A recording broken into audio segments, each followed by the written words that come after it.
Well, I swear campaign season just ended, and we just watched Schumer take back the Senate, and now we're already being asked who is the pro-gun candidate as we approach the elections next go-around. We have two primary contenders, the way it seems already, front runners.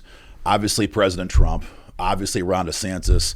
Other names are being drummed around, and there's just a lot of questions in the gun rights community right now. Who's going to be the guy? Who's going to fight for gun rights? Yeah, it's a tough question. Yeah, you've got Nikki Haley running. You've got there's rumors about Mike Pence, but when it comes to the fight here in D.C., we've stopped pretty much all but one, maybe two. Yeah, all but one big one of Biden's legislative attacks. But the damage that he has done through executive orders on bump stocks, well, I guess that goes back a little bit further than Biden, but bump stocks, ATF rule promulgation, we're seeing that right now with the pistol brace ruling, 80% lowers. Funding the CDC's war on gun owners, that's been a huge thing. Well, and the import bans on ammo, too. Yeah, exactly. There has been a ton of damage that's been done to the Second Amendment. Yeah, I think it's easy for folks to kind of think that as long as we stop the assault weapons ban, as long as we stop universal background checks, we've saved our gun rights. But I guess it's kind of, for a lot of guys, as you said, there's a lot of little things that have been done that are very detrimental to our gun rights. And so the next Republican president can't simply veto gun control coming to his desk or her desk from Congress. We need somebody who will stand up and help us, fight back. There's a variety of analogies. You could use a surgeon. You have to have a surgeon to go into the cancerous body that Joe Biden has created and cut out all of the gun control executive orders, the bureaucratic processes, the funding bills. You can use that analogy. You can also talk about this from a dam perspective. Behind this dam of freedom is tyranny. And over the last 18 months now to 2 years, we've stopped, as you said, most of the big hits. The wall is still standing. The barge of gun control has been coming towards the dam, and that's been stopped a little bit, but that wall is getting weaker. And I think that's what has me frustrated in the gun rights space is the wall's up, but each little thing Biden does is one more hole in the dam. Each order, each funding bill, each ATF rule change is one more hole in the dam. And so from a brick falling down. Exactly. And so the gun rights community we're plugging these holes, right? We're covering these little spots as best we can. And the next Republican president needs to not just stop signing gun control. He needs to grab a trowel and help us caulk up the holes. He needs to help us rebuild the wall. And get on a turret on top of that dam and start taking some shots at that barge coming back. They need to defund or, overturn that funding that Congress passed for red flag laws. They need to reclassify pistol braces and bump stocks and all these different things. They certainly need to defund the CDC's gun violence research that's happening, because we are seeing that now in state legislatures all across America. In fact, I was in the Pennsylvania Capitol just yesterday, and they are quoting these CDC numbers now and as justification to pass universal gun registration, red flags, gun confiscation. These things need to not just be left alone. It's not just enough for a Republican president to be, I'm pro-gun, and so there's no more threat for gun control. No, those things need to be fixed. There's been major damage done to the dam of the Second Amendment that needs to be fixed, and they need to do it. And we haven't had a president actually do this ever in our lifetime. We had the Clinton's AW ban expired as a sunset clause. That was just kind of allowed to lapse. But we have not had a president in our lifetime who went back into the White House and said, I'm going to undo all this.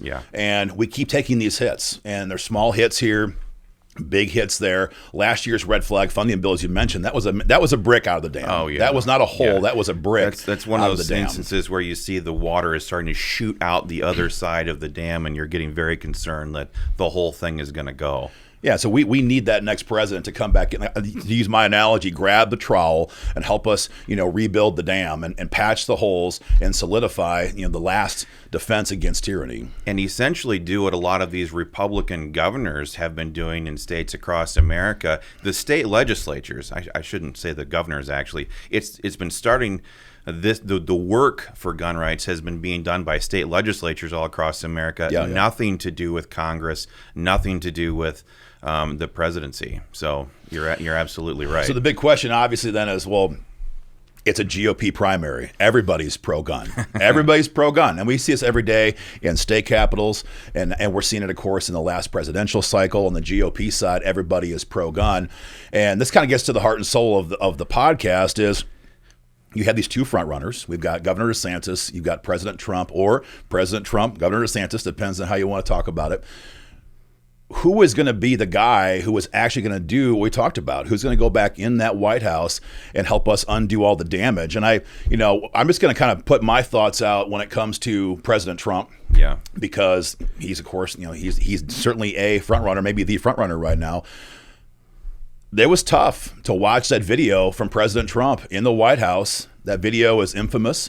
Every gun owner has seen it 100 times. Yeah. Grab the guns first, due process later. Grab the guns first, due process later. In the Rose Garden, big old press conference urging Congress to pass red flag gun seizures. The same place that we saw Joe Biden stand with Merrick Garland to launch essentially the same kind of an attack. So it's not something that we can just gloss over. And in the context of the next president who will help us rebuild the wall, so to speak, President Trump needs to tell gun owners, does he stand by those comments? Right. Because the biggest gun control bill Biden did pass was the funding bill for red flag gun seizures. Well, not a red flag law for the country, but it funded red flags all across the states. And so President Trump, does he still stand by these comments? Well, and I think the damage was far more deep than just the surface level opposition that gun owners would normally face to something like that. Because just like the left, the Democrats have used Scalia's words about the Second Amendment against us when we're trying to push pro-gun bills or whatever.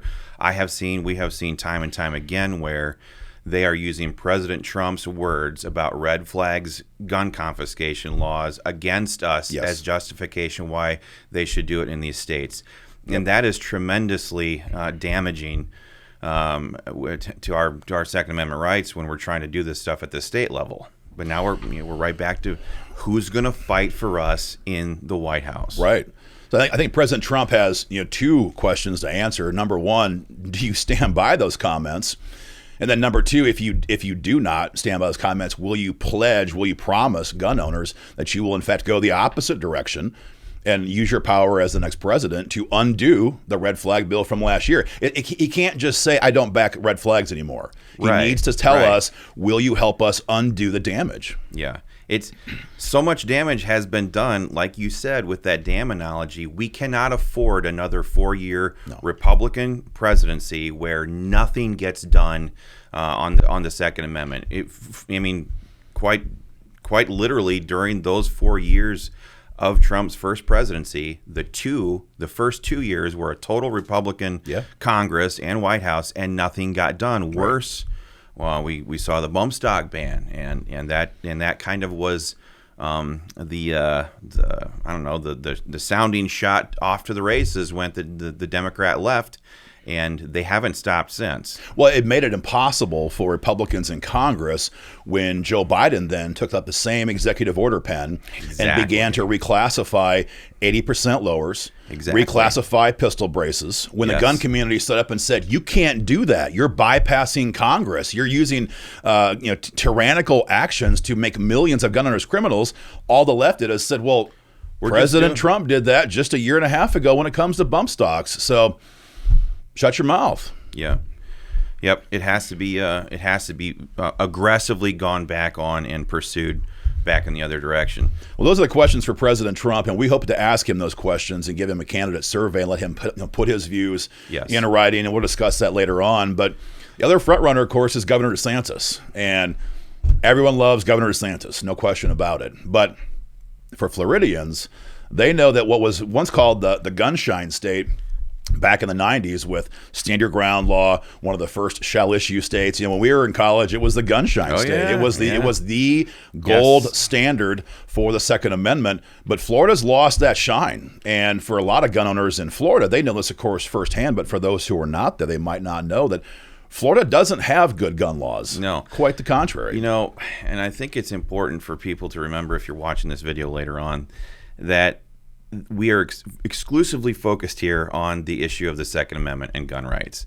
I think the entirety of America wish that they lived down in Florida during the lockdowns. I think when we consider Florida and Governor DeSantis when it comes to the whole Disney versus transgender mutilation and stuff like that, I think conservative America was just sitting there like, oh my goodness, I wish this guy was my governor. Yeah, you know, true. But we are talking specifically about gun laws here and the fight that needs to, the all-out war that needs to be waged back on the offense if they get in. And you're right, Florida does not have the best gun laws anymore. States have eclipsed them long ago. Missouri, for goodness sake, many Missouri, states. So. But you are right, though. It's not. This is a focus on guns, and the only way we can vet candidates, especially if they're prior or current office holders, is look at their record. Yes. What have they done in office? That's because everybody's pro-gun in a primary. Everybody's pro-gun in a GOP primary. So what we're doing here is saying, well, we know what President Trump has said and done. There's a lot to be desired. And when it comes to Governor DeSantis, there's some things there too, because in 2018, before he was the governor, this is not a bill he signed. I want to be very clear on that. Yeah. After the Parkland shooting, Florida passed a massive gun control package, not the least of which was it raised the age on when people can buy certain types of firearms. We saw waiting periods become effective in the state. But the big one was red flag gun seizures. And, prior to that, I believe we only had Indiana was the only other red state that had passed red flag laws, and that was way back in the early 2000s. Yeah. But as you mentioned, with President Trump's comments on red flags being used against us, we have experienced this in droves, in spades in the last 5-6 years now at the state level. Democrat lawmakers saying Florida has red flag. I heard it 2 days ago in committee in Missouri, as a matter of fact. Yeah. Florida has red flag laws. Why can't we have red flag laws here? So there's a lot of damage that has been done in Florida as well. And I guess asking kind of the same questions we asked of President Trump, to Governor DeSantis, we would like to have seen these things addressed. Well, I think of the phrase past results are indicative of future performance. I mean, it kind of comes to bear here. It's also important to remember that we're not in year 2 or year 1 of Governor DeSantis's administration. We just started the 5th year of his administration. And like you said, red flags have been on the books in that state now since 2018 after the Parkland shooting. And it's also, when you kind of step back and look at the broader picture of what's happened in gun rights in America since 2018, you have had an explosion of constitutional carry states all across America. Pretty much any state that had a Republican legislature and a Republican governor stepped right up to the plate and whaled that one out of the park. And we're talking, and I guess this is where we get down to the minutia of what's going on in Florida right now. But when it comes to passing constitutional carry, the vast majority of them kicked the big, robust versions of constitutional carry out, where they not only repealed the mandate to have a license, but they expanded it so that you could carry whatever concealed weapon that you wanted to. You can carry openly or concealed. They didn't make those distinctions. A lot of states made it. I think the vast majority of constitutional carry states made it so that non-residents could carry open, constitutionally in their states. But Florida, I think, is the last Republican majority, a trifecta state where the Republicans control the state Senate, the state House, and the governor's mansion. Right. And they've not passed constitutional carry. And there's a lot of people who are kind of talking about that because it's certainly in the process right now in Tallahassee, and it's probably going to become law later on this year. But as you mentioned, the headlines are easy, constitutional carry passed in Florida. But again, what does it look like? And because the details tell you how much resolve the lawmakers and the governor who were fighting for it brought to the table. Right. And as you said, just in the last couple of years, you've got Kim Reynolds in Iowa, you've got Governor Holcomb, no conservative, in Indiana, you've got Mike DeWine. I hate to make a comparison there because Mike DeWine used to be rated F by the NRA for what he did with Dianne Feinstein. And it's hard to get an F from those guys. I know, it is. It's very hard. But now you've got a situation where Mike DeWine has signed stand your ground law and constitutional carry, and he very, very well will likely this year yet sign the Second Amendment Preservation Act into law. This guy is outperforming Ron DeSantis, and that is a weird world that we're living in here. But I want to talk about that constitutional carry bill down in Florida right now, because this bill sponsors, I think it's House Representative Chuck Brannon is his name. They're calling it constitutional carry, but House Bill 543, which is the one that just passed in the House and will very likely pass all the way through and get signed by Governor DeSantis, it's not actually constitutional carry. It's actually permitless carry. Right. And Florida is one of only 3 states in America, even after this bill passes, right. Open carry will still be outlawed in that state, and that makes it one of only 3 states in America that outlaw open carry. That's Florida, that's New York, and Illinois. So 2 hard blue states, and then 2 of the Florida. worst states, and then Florida. But they'll have permitless carry. You can concealed carry. Right. You just can't carry openly, or you're going to get hooked up. And that's the whole point here, is all these details give us at least some perspective on how would this person, in this case Governor DeSantis, or in the case of President Trump, how would they fight for us going forward? All we can do is look at their previous fights. And so it's easy to get the headline on constitutional carry, but the devil's in the details. And regardless of what version of that law is signed right. by the governor this year, the big question remains: why hasn't there been a push to repeal red flag gun seizures? Why hasn't there been press conferences to repeal? I mean, everyone watches the governor's press conference. They're great. I watch them. They're fantastic. Yeah, especially after the hurricane. You better not come down here and start looting, because we're a Second Amendment state. I mean, he trolls the left better than almost anybody else in the debate today. So it's not like he's not able to do a press conference on this. And some will say, well, he can't sponsor the bill. Well, of course, but he can do what he did with the Disney bill and call up the Speaker Renner and Kathleen Passidomo, who is the Senate president, say, I want real constitutional carry, or these other bills are going to have a hard time getting past my veto pen. Yeah, I mean, that's the way he did it on Disney. That's the way, whatever Republican is our next president, that's how they have to act at repealing all this nasty gun control and damage that's been done to the Second Amendment. And so I guess, to put a fine point to it, we asked President Trump, do you stand by those previous comments? When it comes to Governor DeSantis, will you use your current position as governor to call for a repeal of red flag gun seizures, again, to show the gun rights community that you will pick up that trowel, as we said, or grab that surgeon's scalpel and cut out the cancer of gun control. Get on that Browning. Yeah, you get the better analogy. Get on the butterflies. Fine, you get the better analogy. But will you use this position you have now to help us, fight in Florida, to show us that you're going to fight for us in D.C.? It's a big question. Yeah, which is why I think we have to give them candidate surveys. We have to get them to go on record in writing so they can show every American gun owner all across the country, I'm not just going to be the pro-gun guy that says that I'm not going to do gun control under this administration. I'm going to be the fighter that you need. I'm going to be the warrior that you need. We saw President Trump, those first couple of years, it warmed your heart to watch him get into office and instantly start like taking a sledgehammer to the radical left on so many areas.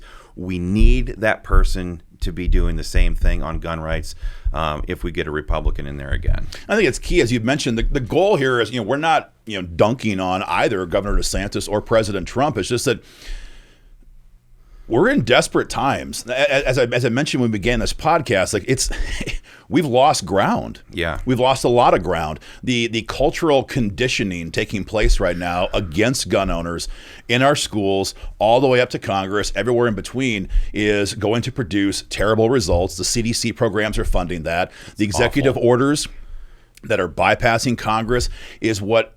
It's the lack of that. It's having Congress to make law is what keeps us from being a banana country, from being a third world dictatorship. And we are so close now to that point where the president can simply grab his pen and declare, well, for example, 40 million people who own pistol braces are going to be potentially facing felonies when this law takes effect. Yeah. So there's been a lot of damage done. And so the issue is not to dunk either of these two candidates. It's that we have to undo that damage, not just stop more damage from occurring. Yep.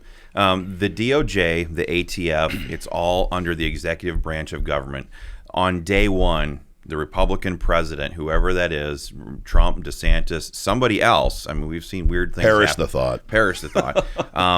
They're going to have to haul the ATF director in there and say, number one, you, Dettelbach, fired, and then here's your replacement. But then anybody else, they need to be told, you are going to rewrite that pistol brace ruling. Yes. You're going to rewrite that bump stock ruling. If you're not, you're fired. We'll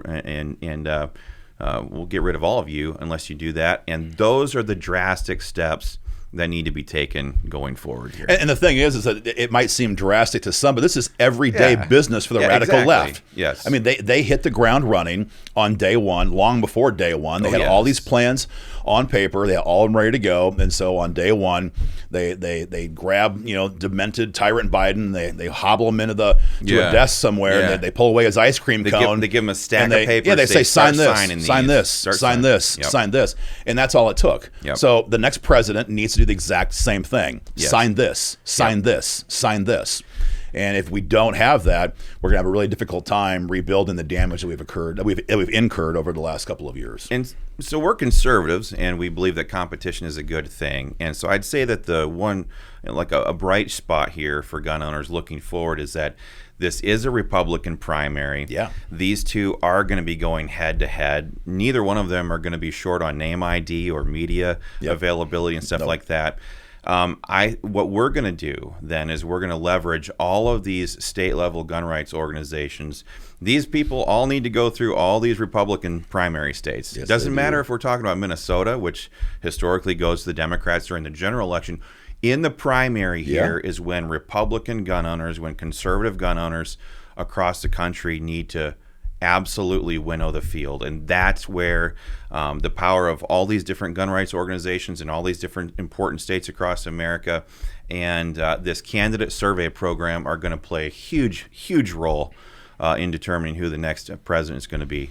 So that's our whole plan. Yes. That is the plan, is to get the surveys to these candidates, and all, not just to these two, to all the candidates, and give them a chance to go on the record. And it doesn't mean that they can't break their word down the road, but if a candidate won't tell us where they stand when they need our support, we have no reason to trust how they're going to act after they have won the election. And so I think it's going to be a great survey. I mean, the issues here are so black and white. We don't have to have 47 questions and double negatives. No, it's pretty straightforward. Yes. We're facing tyranny. Will you help us undo the damage? And we're going to ask some detailed questions, but it's pretty simple. And it gives gun owners across America a chance to say, oh, so that's how I can help vet these candidates. And so if you're a gun owner in Iowa, for example, where they have, you can't go to a pizza ranch in Iowa for the next 15, 18 months, whatever it is, without bumping into a candidate. Yes. That's how it is.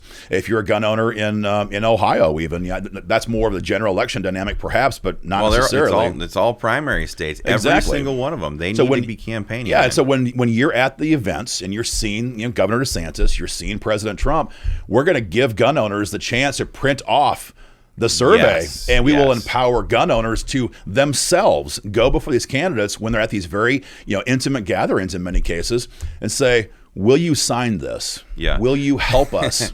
In the past, I don't know if we want to tell everybody this, but in the past, when we've had federal candidates who didn't want to fill out their candidate survey, the bounty, we've released bounties before, so it might have. We don't think it'll be get to this point, but if we have to, we will give away a monster. Totally tricked out AR, and say we will give that to whoever gets these candidates to fill it out on camera, on video. Absolutely. So that's we're looking forward to that. But I mean, if you're part of the campaign staff watching this right now, we highly recommend. Gun owners are mobilized. They're angry. They're righteously angry. And they need these results. And more than ever, gun owners especially are becoming single-issue voters.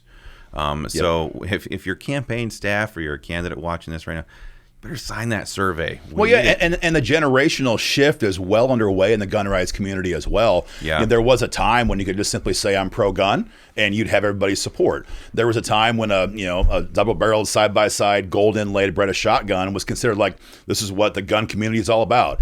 That's not the case. No. This generation wants binary triggers. They want bump stocks. They want pistol braces. They want all the good stuff. And they want to see candidates at the national level all the way down to the local level in their state capitals who will say, I'm going to stand in that gap. Yeah. I am going to pick up, the trowel and help you defend our freedoms, because we all know what lies beyond that wall if the dam breaks. Yep. So it's going to be a great way for our members, for all kinds of gun owners, to say, this is what I want, and I want you to sign it. Yeah. And if they won't sign it, it tells them something. Yep. Yep. I think the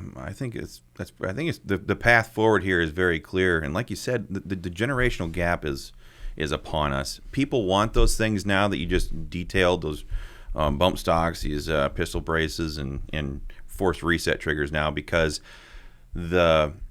the reason why our founding fathers codified these rights in these documents is more apparent now than it has ever been before. Yes. It's very clear now that we need our AR-15s as the final check and balance on tyrannical government. Yep. That's what the founders enshrined these things in these documents for. It wasn't about deer hunting. Yep.